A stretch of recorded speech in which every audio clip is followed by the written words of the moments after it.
I've had a lot of people ask me to demonstrate how our vintage style wooden pressers work for sewing and replacing the need for the Loyal iron that we usually have ready. And there's even some classes that you might take where they specify that you are required in your sewing supplies to have a wooden presser. And the reason they do that is because iron, when it's hot, causes the fibers to kind of spread apart or displaces them, especially if you use steam. And then, of course, because fabric has what's called memory, and I'll just show you exactly what I mean by memory. You stretch the fabric out, and then it comes back to its original shape.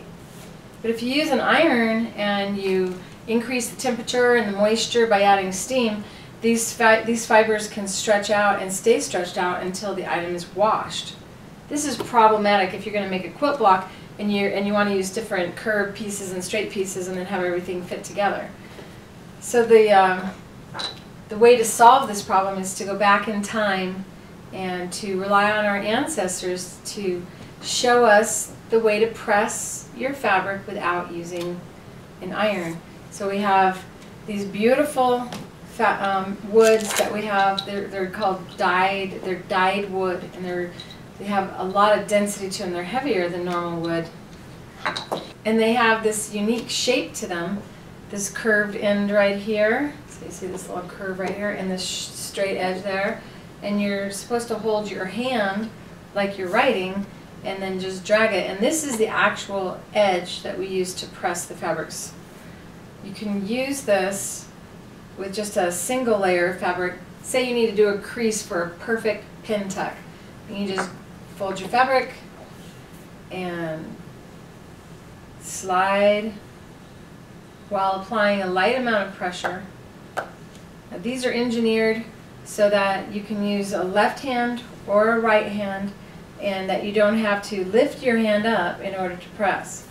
And some people get confused and rub the fabric, but that causes the fibers to spread. So you want to make sure that you flip the fabric over, come from the middle and work your way out, applying a little bit of pressure as you, kind of feels like an eraser, and see how beautiful that crease is. It's a perfect crease. So now I'm going to show you how we use it for actual seaming. And also you need to see that you can use it for paper piecing and craft projects also. So it's not just for fabric, it is perfect for getting the absolute tightest crease on a piece of paper. See how beautiful and crisp that is? So if you're a crafter, you'll also enjoy having a vintage style wooden presser.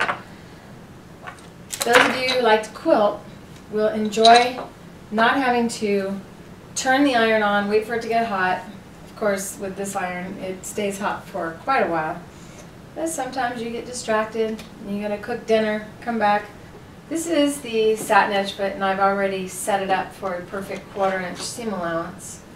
It also adjusts to 16th inch, 1/8 inch seam allowances for different style quilting projects, and a perfect stitch in a ditch. But that's not what we're talking about today. We're talking about the wooden pressers. First, we want to achieve our perfect 1/4 inch seam allowance. And now, the arduous process of waiting for the iron to warm up as we press our single piece that we just ironed. In this case, all we do is press open.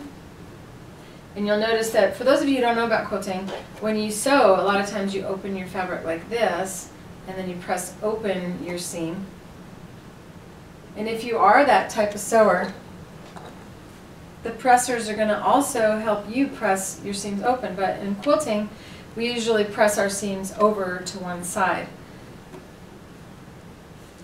And to do that, you simply lay your fabric over like this. And then you're going to put your hand down like it's a pencil and slide like this. Go down here.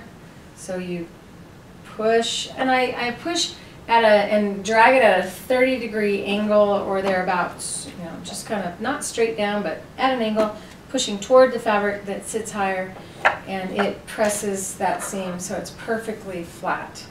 See how beautifully flat that is. And we didn't displace the fibers because we didn't increase the temperature of the fabric or create steam. Now, whenever a pattern calls you or tells you to set your seam, that's simply after you've ironed your seam allowances over, that you go on the opposite side and you press. And then we're going to go ahead and do the same thing, pressing our seams over, and that really sets it in place for you, and you have not changed the dimension of the fabric, so when you go to do a quilt block, your quilt blocks will fit together better. It's also really nice to go to a class and not have to get up and share the iron with all the other students. So here we have a curved piece, and you might think that this won't work as well on a curved piece as it will on a straight, but it works great on all different shapes. Now we're watching the front leading edge of the foot. This is the satin edge foot, helping you sew a perfect 1/4 inch seam allowance. Always keeping our eye in front of the foot, never looking at the sewing machine needle, and your seam allowances are perfect. And then despite the fact that this is a curved piece, we simply press once again at an angle coming toward the fabric that sits higher until it's perfectly creased. If you've ever been told that you need to clip across a curve, you can see here that there's no need to clip across that curve in order to make it lay flat. So this is what makes the vintage style wooden pressers so desirable that we sell out on a regular basis. Be sure to pick one up today.